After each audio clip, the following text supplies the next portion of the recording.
And today is a very simple thing. I touched upon it in my last class, and I called that about the value of old school problems. And this I'm calling the 3-6-9 method. And this was actually something that my coach created kind of to help me, but I think is a very universal thing. And that is, he felt that my thinking over the board was not as focused as it could be, and that I needed to structure my thinking and not think forever in particular. And the unstructured thinking kind of led me into situations where I was thinking forever. And then a crime that happens, and I'm sure everybody out there has had this happen to them, is you start spinning your wheels and then your clock runs down, and then it's the clock that's ultimately the big problem. That's where you're going to get in big trouble later in the game. Okay, so what I'm going to do, this is the way the game's going to work. I'm going to show a position, okay? And what 3-6-9 means is that at 3 minutes, 6 minutes, and 9 minutes, what I want you to do is write down in chat what your opinion is. Now, this opinion will be addressed to the question. Often the question will take the form of who is better and why and what should they do, okay? And in general, the person, let's say if it's black to move, I'll put black at the bottom. You know, who's ever at the bottom will be to move. Now, before we start, the first one you might find confusing. You could consider it a test run. But very simple is I want you to try to structure your thoughts so that you do have an answer at 3 minutes, that you do have another answer at 6 minutes, and that your final answer will come at 9 minutes.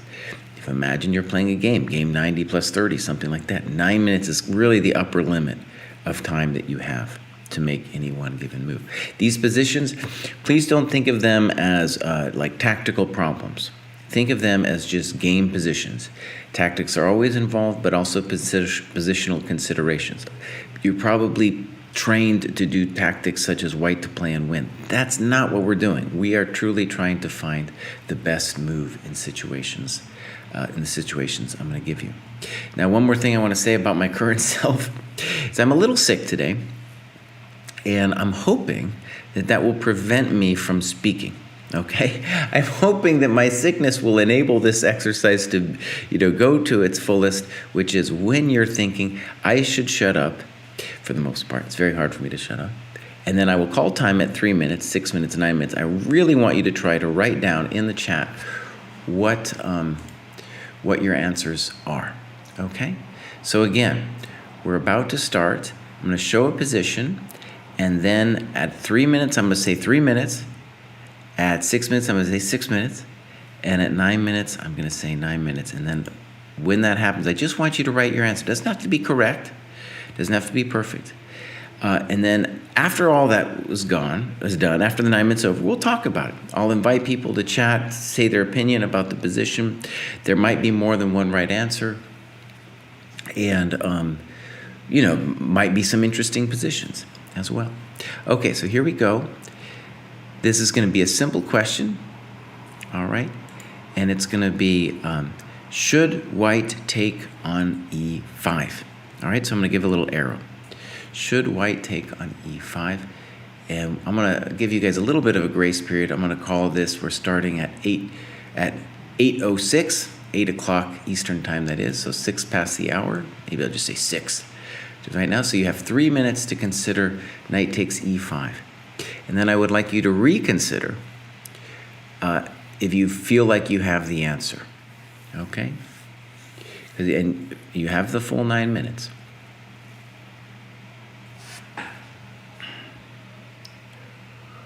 We don't even see the position right now. Oh, how is that? Oh, you guys, thank you so much. See, this is why I'm not an expert. I thought I had everything under control, but I can do this. Thank you very much for saying that. That was a terrible thing.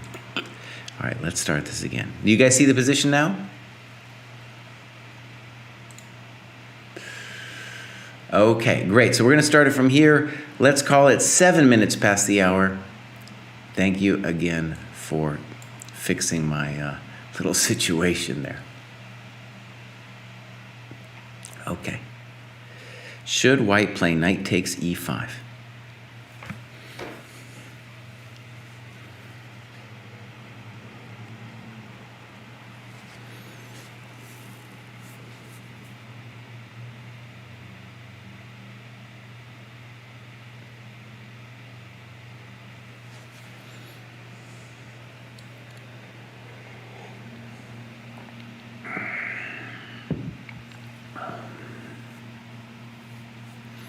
Give yourself the full 3 minutes before you answer. You still got some time.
All right, again, does knight takes e5 work?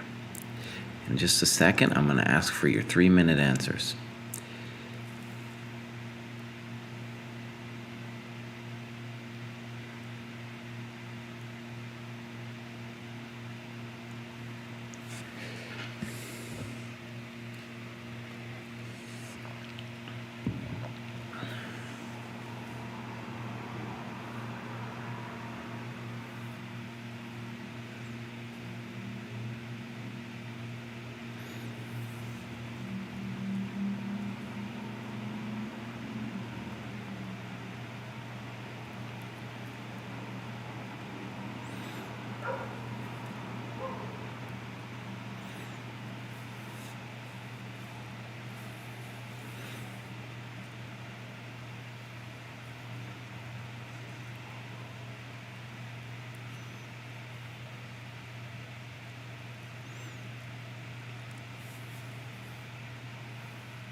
Okay, time. Put in your answers. 3 minutes.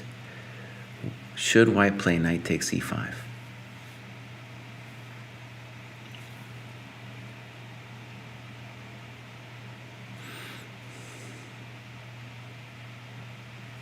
Right, and I guess we'll say something obvious.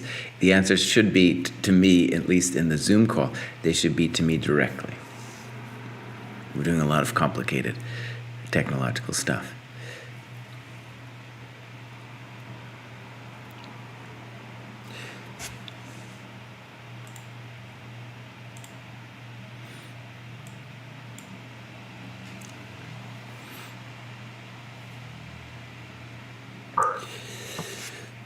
All right, some people have just joined us. The question is, knight takes e5. Should you do it? You're a little late, but you still have some time. You have about 5.5 minutes left.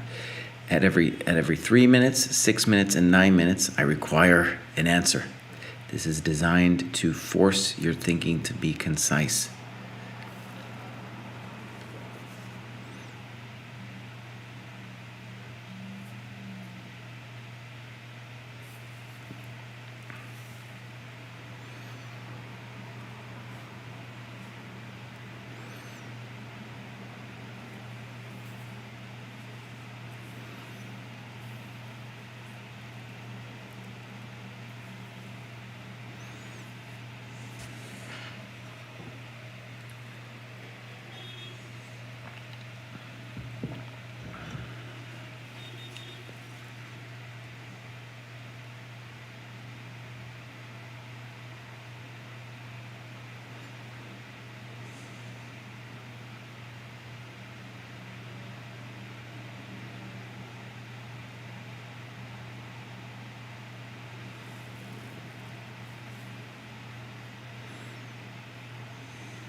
Okay, time, 6 minutes. Please write your answers in a direct message to me in the chat.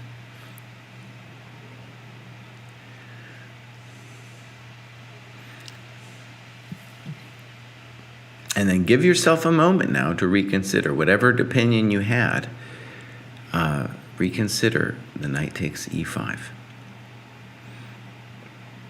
And I don't want to give a lot of speeches, but my little speeches here, finding the details here in positions like this is how games are won and lost.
You have a little bit of time, about 40 more seconds, till you have to produce your final answer.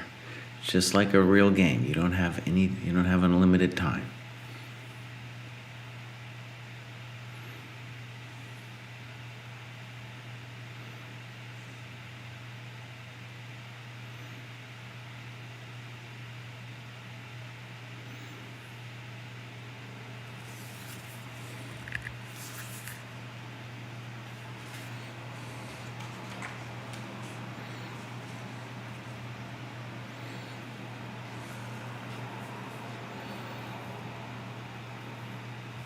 Okay, so we'll call it there, and please put in your answer.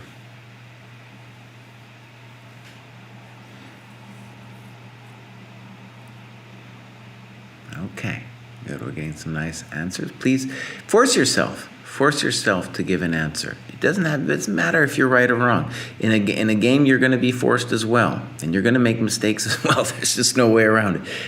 But the point of the exercise is just to force yourself to do it, and then when we think about it later, we're going to talk about the answer, and maybe you'll get a sense of how others saw it and maybe how to structure your thinking here. Okay, so what I'd first like to do is, does somebody out there in Zoom land feel strongly about their answer and would like to talk about it? All right, Zephyr, let's see here. I'm gonna come on and tell us your opinion here. So I don't think you should take on e5. Okay. And if you take on e5, I think there is rook h4. Okay. And after like queen f7 check, for example, queen takes f7, knight takes f7, bishop takes h2. And if king h1, then bishop f4 check and bishop e3. And if king f2, then rook f4 check. So you're saying white shouldn't play knight takes e5? Yes. Oh, okay. Okay, fair enough. All right, let me put the pieces back, and then we'll get somebody else on. Would anybody else? I did a bad thing. I'll tell you guys what. This will be a test of how good I remember the position. Oh, chess.com, you make it so hard for me sometimes. Okay, but wait. This is a good opportunity. I can chat through a little bit what we're doing, and it'll be useful that way. Just to talk for a second, and you guys can get ready to explain your thinking. I hit an X. Marks the spot when I shouldn't have. And again, some of you might have joined a little late. Let me explain what we're doing. This is called the 369 method. I coined it as a method. Is it a real method? I kind of like to think so. And this was developed, though, by my coach to help me be a little bit more structured in my calculation, and in particular the time that I was using on the clock, because I was just tanking on the clock, like a lot of other players do. I see it in a lot of my students as well. They tank. All right, I believe I have it set up correct. And Rio would like to go. Let's bring him up. I think he actually has the correct answer, so he might be able to tell us. All right, Rio, tell us what you got. So I'm going to go with knight takes c5. Mm-hmm. So obviously has to play rook h4. Okay. Okay. Now we play queen g6 instead of I believe what did the other? She said go ahead. He or she. The last person said queen f7, and that doesn't work. But we have queen g6, and the idea is after you take my knight, I play g3, and your rook's trapped. Very good.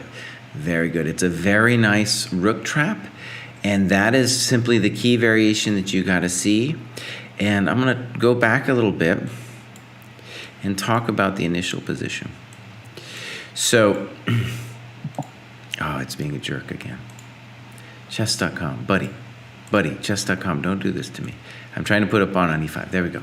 So a lot of people actually sent me direct messages with a very thoughtful reason why they should not take e5. Namely, hey, that bishop is terrible, and why would I take on e5? Because A, it increases the tactical volatility of the situation to take on e5, and B, that bishop's so terrible. Now, I have a lot of sympathy. With that opinion, and in a practical game, I'm just going to admit it would be hard for me to even consider knight takes e5. But this is precisely where I think I and a lot of people would really improve, by considering moves like knight takes e5, because it becomes very concrete. If the guy does not have anything special, we have simply won a big fat pawn, and our knight is even more beautiful. And if he takes, it's not just that we won the pawn, but his king and pawns are permanently damaged. I think a winning position. Now, let's imagine you didn't try to win the pawn and played knight d2 or something. Would you be better? Yeah, you'd be better, but your position is no longer so special. And you risk even losing later if he manages to open the position up somehow, as happens in our experience, right? Okay, so good. We're going to move on to now problem number 2. If you just joined us and think, oh, this is hard, this is a weird thing Kraai is doing, let me just reiterate. It's very simple. You give your answer at 3 minutes, at 6 minutes, and 9 minutes. And for the people on the Zoom call, please write your answer in a direct message to me, and that way no one else can see it. And then we'll talk about the problem after. All right? Ready, Freddy, go. White to move.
The point of the 369 is not that you have a different solution every time. The point is that you try to improve your thinking after 3 minutes, 6 minutes, and 9 minutes, but that you force yourself to say out loud what your answer is at 3 and 6 in addition to 9, to be clear and to have that as a metronome in your mind about what is going on in the position. Just white to move. What should white do? These are not like necessarily white to move and win or anything like that. This is just positions taken from games. Doesn't mean you might even be still worse, but you're still trying to find the best move in the evaluation. All right, we're coming up on 3 minutes. All right, so please put your 3-minute answer into the chat.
All right, we have about 30 seconds until the 6-minute answer.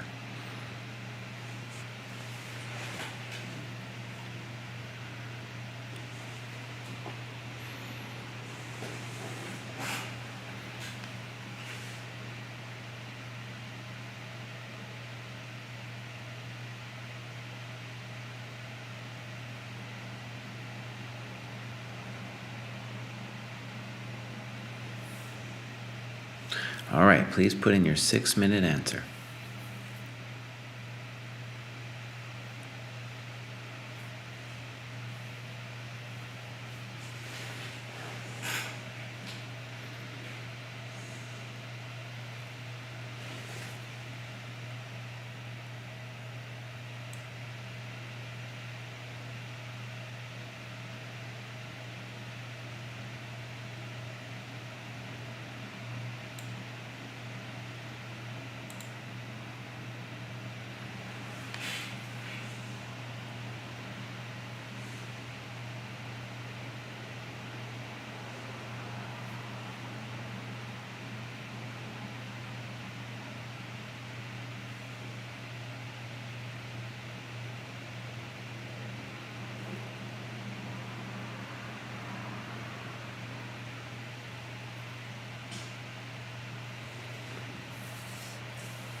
As we're coming up on 6 minutes, I just want to give a little speech that my ornery Russian Soviet coach gave me that I think really applies to analyses of positions like this. A lot of times you'll fixate on a move and you'll try to spend all your time trying to justify that move. You know, the same way people have opinions about politics or whatever, and they spin their wheels over and over, trying to prove their opinion. And sometimes they're right, and sometimes it's fun to try to prove your opinion. But what you want to do is really try to open your eyes about what's going on, especially in a position like this, where clearly the game, there's going to be some decisive moves played by both sides in a position like this. And that's when you really want to give yourself a little bit of extra time. Give yourself the 9 minutes to get there. All right, that's the speech. 6 minute is coming up.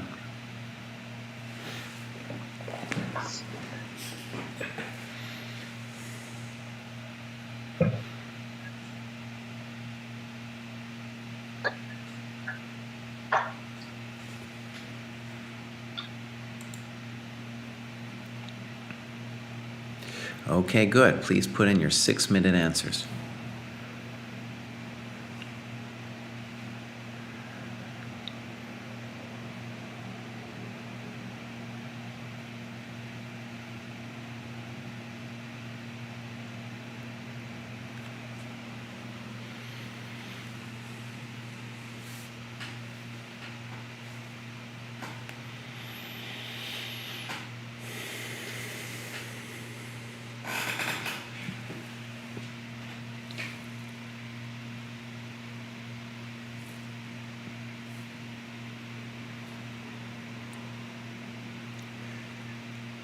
I wonder if I got my timing all mixed up, huh?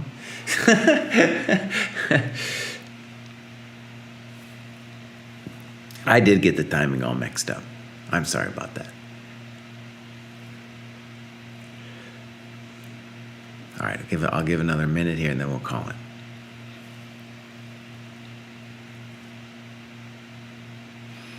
I gave extra time.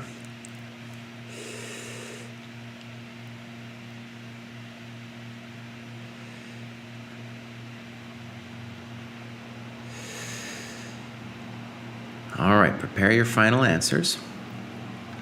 Very difficult position.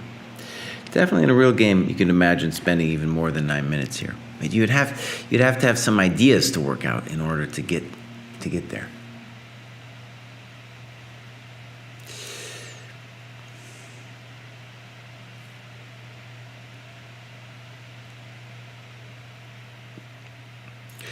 All right, please put in your final answers, and then we'll talk about it a little bit. Well, anybody who feels strongly about it, let me know. We'll chat about what you see in the position.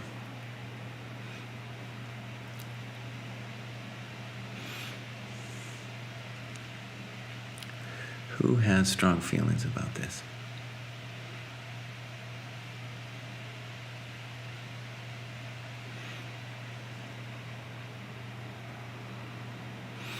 One thing I'll say about a position like this is a lot of times we use the word calculate, and it sounds kind of like you're being this brutal computational machine.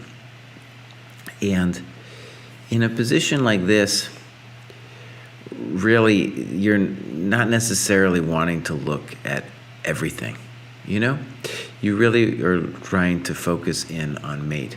So I think one of the interesting things is, and I saw this in the both the Zoom and the Twitch stream chat, is that people who got the right move got it kind of quickly, actually. And those that didn't see it at all. So let's see. There was several correct answers in here. Would anyone like in the chat to explain? In the Zoom chat.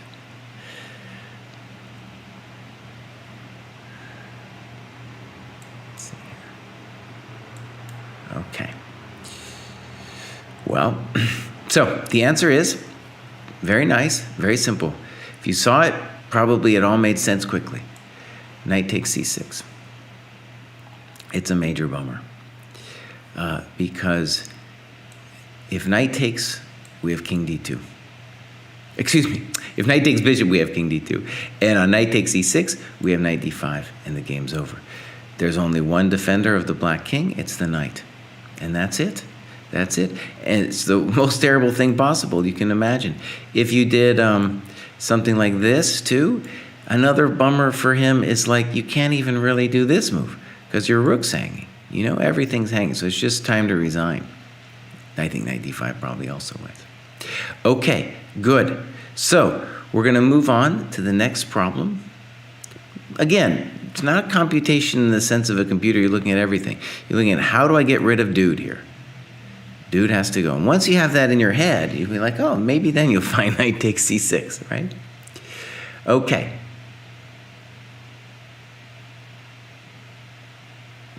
Okay, here we go. Next one, and chess.com I think is going to force me to flip the board because it never stays flipped. So again, it's going to be 3 minutes, 6 minutes, and 9 minutes. Not every problem is tactical. Not everyone is white to move or black to move and win. It's simply a game situation, just like you will have in your own games. Here we go. And I do have to flip it. This is black to move. And we're calling it at 35-30. So, oh, gosh. And there's 3 moves that I want you to consider, not all of them. Should we play f6, f5, or bishop f5? Those are our options.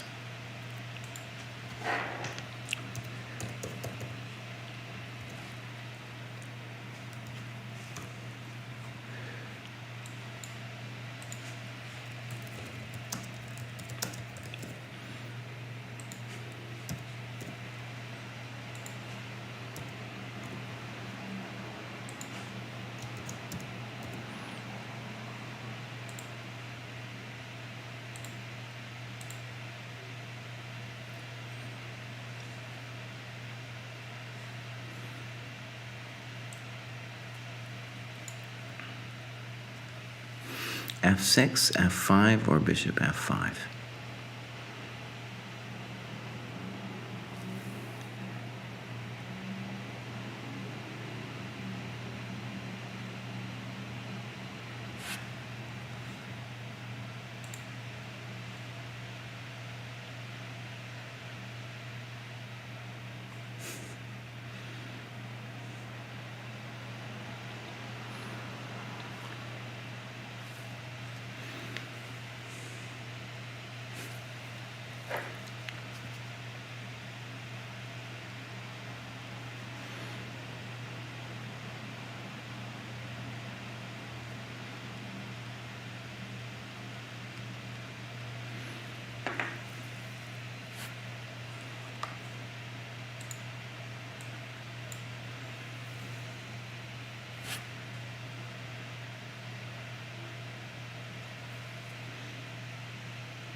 All right, we're coming up on 3 minutes.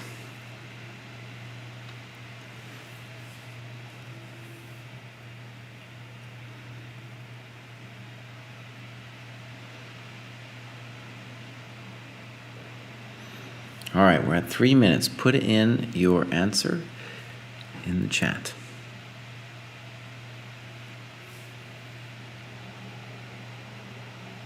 I think I've seen this game from like Malik's video or something. Okay.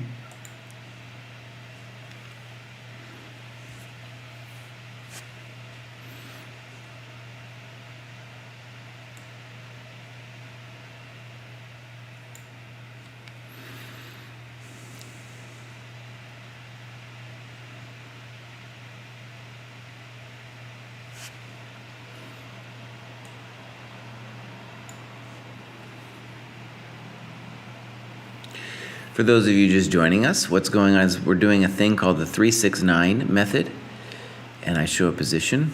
We're now at about minute 4 or so into this, and the idea is that you have to give your opinion at 3 minutes, 6 minutes, and 9 minutes, and the intention is to force yourself to think in a structured way about what's going on without being wishy-washy or dilly-dally in your thoughts.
All right, we're coming up on 6 minutes. Get ready to submit your answer.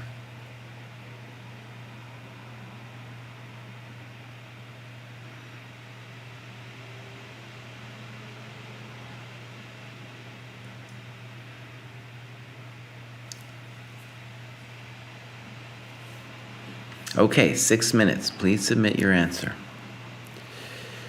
And if one of the things I really want you, encourage you to do is, I'm sure there are many out there who feel secure in the truth of whatever it is they've got. And I just want you to say that this is your opportunity, this next 3 minutes, to reflect on what's going on. And a good way to do that is just imagine what your opponent would do after whatever move it is that you've put out there.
All right, you have about 1 minute left for your final answer.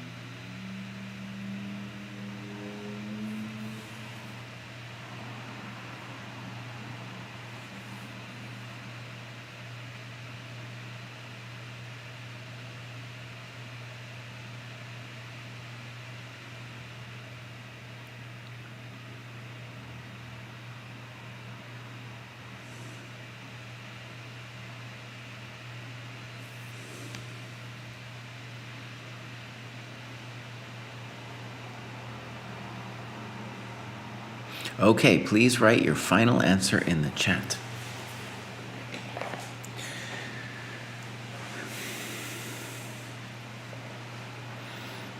Okay, good. I just want to say I really enjoy this position, and I know that I wouldn't always get it right. I think it's a one where you need some real depth. So what I'd like to do is, would somebody like to come in from the class and say what their feelings about what is the correct move and why? Yeah, does anyone like to come on? Share their thoughts. Sometimes here at the U.S. Chess School, we have a reticent crowd. You know, it's kind of, as a coach, it's a little bit of a bummer. All right, maybe this one scares people too. All right, so I'll break it down in my own words. I'm happy to. Happy to. It's a delicious position. Okay. Can I? Yo, please, yeah. Oh. I was thinking F6 is the move. Okay. Because F5 just doesn't make sense. Why are you creating a hole on the E file? And F6 it also threatens the center in a way. Like after you castle, he has no counterplay in the center. Uh-huh. And yeah, you have equal play, and this is basically an equal position. You might even have some play of your own on the queen. Okay, good. All right, great. Does anyone else want to come in? Anyone else want to give their opinion? Especially one that isn't F6, if somebody has a different one. Maybe Eric Liu would come on and share his thoughts. Okay, so I thought bishop to f5 because I felt like f6 threatens nothing, and I don't think we have any center pressure because anytime we take on e5, he just has a pass pawn after f takes. And so bishop f5 is a developing move, and if he tries to get his knight to d4, then I will go queen to d7. Okay, very good. Roger, please, come on. I think that f5 is the best move because, first of all, I believe that a move like bishop f5 would run into, it could be g4, bishop takes g4, f5, and white gets a really strong attack. White's threatening to go f6 next move. If bishop h3, then rook f3. If I play f6, then I don't really see how you're going to start the counter attack, and I also don't understand why. I think white would just play f5, and so although the move f5 it seems to weaken the bishop, but it shuts down all of white's kingside play. Like for example, if you play g4, I can just ignore you. Okay. Black can play bishop e6 and then threaten to play c5. Okay, good. So great. I'm really happy with those responses. We had the perspective of 3 people, different opinions. And I'll say you did this on the Twitch. I did a little poll, and it was basically no one said f6. I think some people in the chat came around to f6 a little later. Okay, so let's talk about it. First, let me just describe the dynamics. I always think it's good to just start your thinking with just like asking yourself what's going on. Okay, so this is the basic way I would say it, is that from white's perspective, let's flip the board for a second.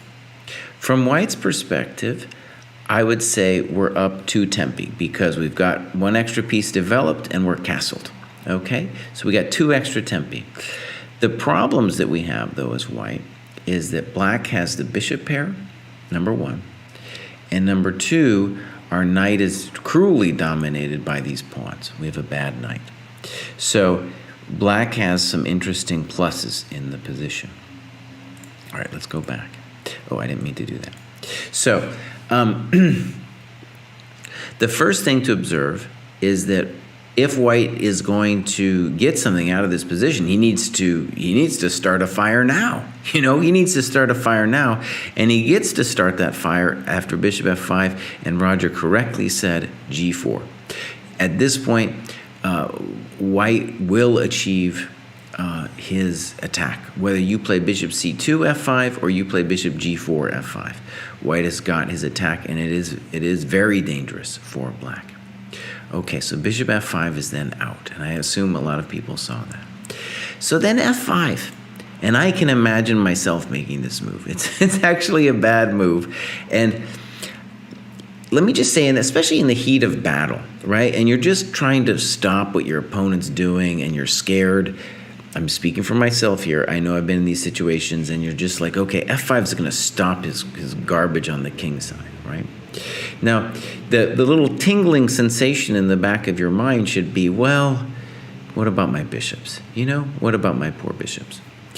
And this actually was played in a high-level GM game from back, I think, 1970s. And then white played a5, good move, castles, b4, bishop e6, knight a4. And now white is better because he's got a great grip on the blockade squares, and our bishop on e6, our bishop on e6 is simply a poor piece. So I would say, you got to say either white's a little bit better or clearly better in this position. All right, so let's go back.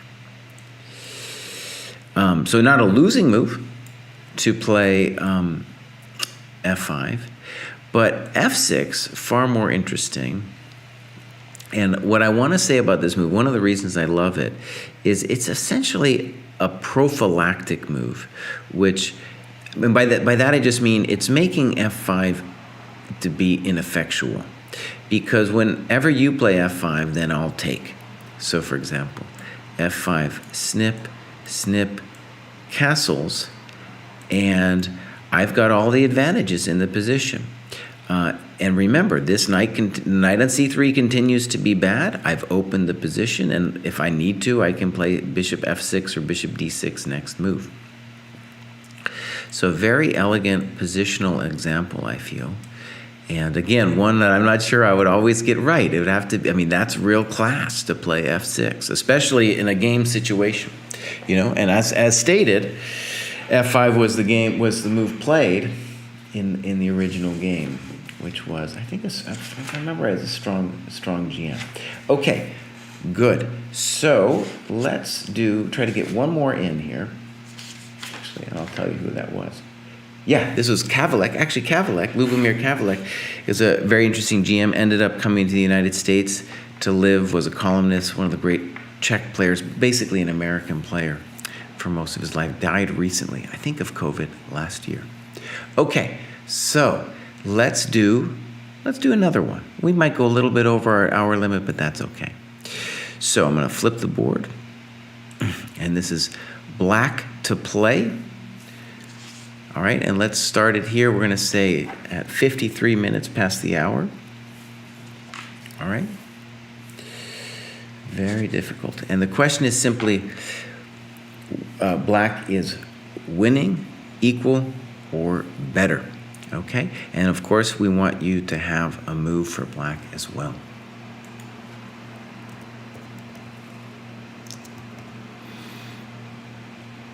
Uh-oh.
Okay, here it is, 3 minutes. Please write down your 3-minute answer.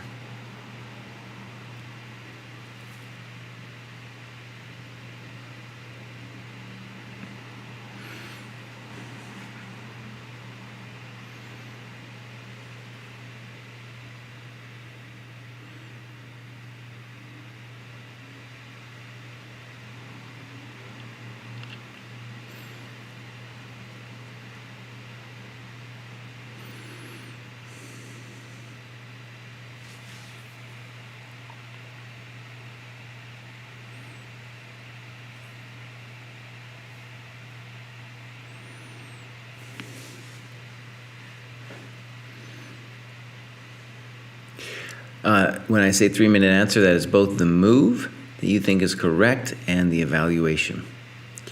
And, just force yourself to say it and then move on, and you could reconsider for your 6-minute evaluation.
All right, you have about 30 seconds until the 6-minute warning, the bell.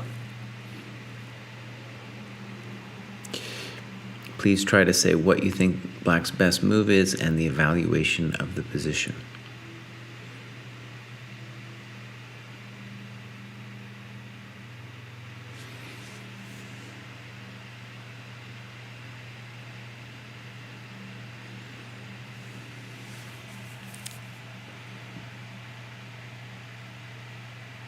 Okay, please put in your 6-minute answer. And then my speech is, give yourself time to reflect on what's going on. It's a very hairy position, a lot of variations. And yeah, try to be as clear as possible. Reconsider your past assumptions.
right, you have about 1 minute until the answer and the final. This will be our final problem position of the day.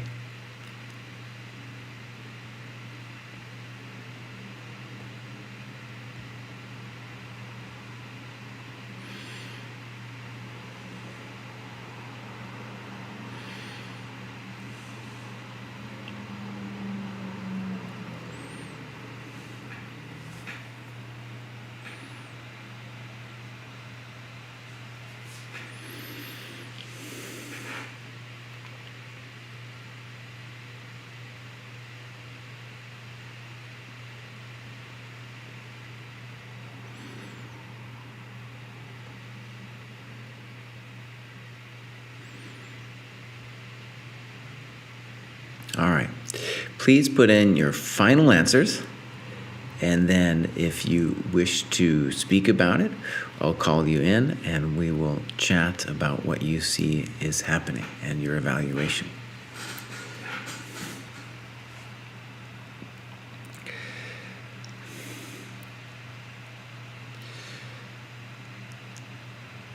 Would anyone like to say their opinion here? People are a little reticent. A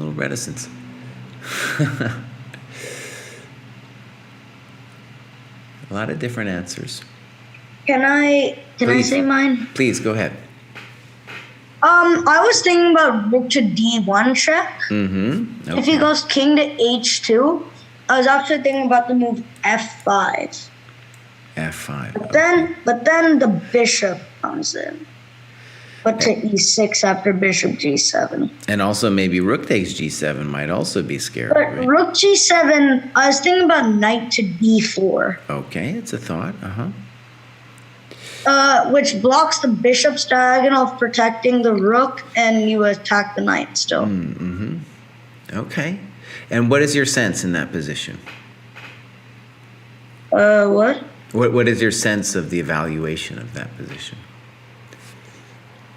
After rook g7, I think that it's equal to black is better. And what do you think about rook d1, king h2, f5, bishop g7? What do you think about that position? Yeah, that is something which I missed. Because the scary thing there too is, like, we gotta say these bishops are scary. They're coming in because it's check and then mate. Oh no! Very scary business. Very scary business. So I think knight d4 actually. So instead of f5, knight d4. Okay, no, that's an interesting thought. Okay. All right, let me pull some other people in. And anybody else like to go? Roger, you want to come in here? I could say, but I'm not really sure because Okay. I think that f5. I said that I think it's forced. But so after bishop takes d4, right? Then I think if you take out with the knight, then white plays like rook h4. F takes e4, rook takes e4.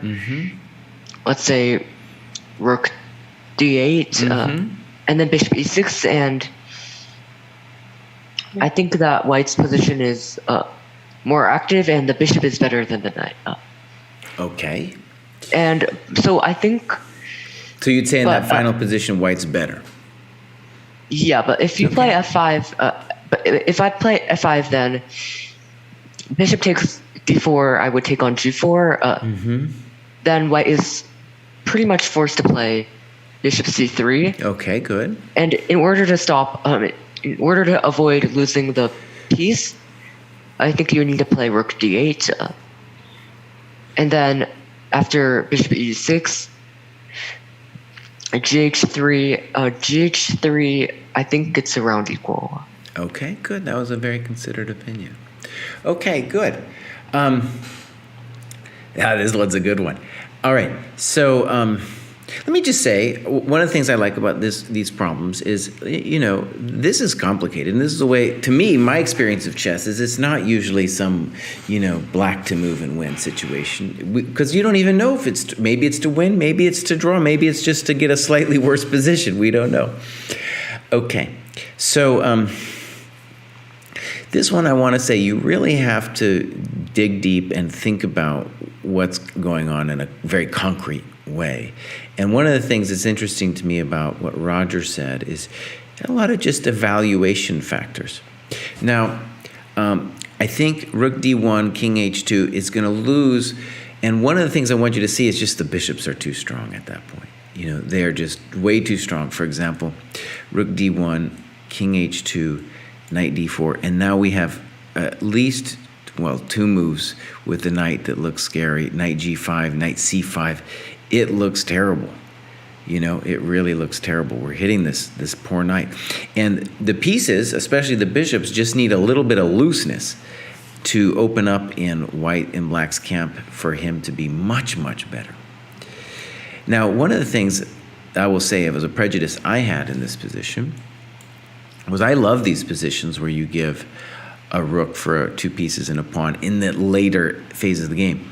But it's got to be said that the bishops, oh man, they're their own beast. They're their own beast, and we got to be really careful. So Roger is correct that we can't play something like rook d1. We got to play f5. And then on bishop d4, I think he's wrong about the assessment, okay? Because on fg, the bishops are too strong. They're just way too strong. And the king will continue to be under attack, the black king. Yeah, it's a good example because I think if, let's say the bishop on c3 were a knight, well, then I would really believe in black's position. But that bishop on c3 is just too much. It's too much. So the correct answer is to say let's put it back here. So f5 on the first move, bishop d4, knight d4, rook h4, exactly as Roger said. So Roger got the variation correct. And now g6. And the only thing I think that black needs to calculate is just that the rook, white's rook, can't get into e7. I think that's the only real threat we have. Otherwise, we're going to be gaining time quickly, and the white king is a little bit out. Our knight is beautiful. So we might want to calculate this. But there's no rook e7 here because of knight f5. Right? So here we're doing fine. So, a very interesting problem. And problem like this, I think whether you're a super GM or whatever, you're going to have to really think hard and do what the psychologists call level 2 thinking, right? And go deep, really calculating. You're going to have to, it's not going to be just an intuitive call, right? It's not going to be an intuitive call. Okay. You guys, thank you so much. I'll be back whenever Greg lets me back. Who knows? Maybe he'll shut me down after this. But it's been a joy, and thank you all so much for being here. Bye-bye.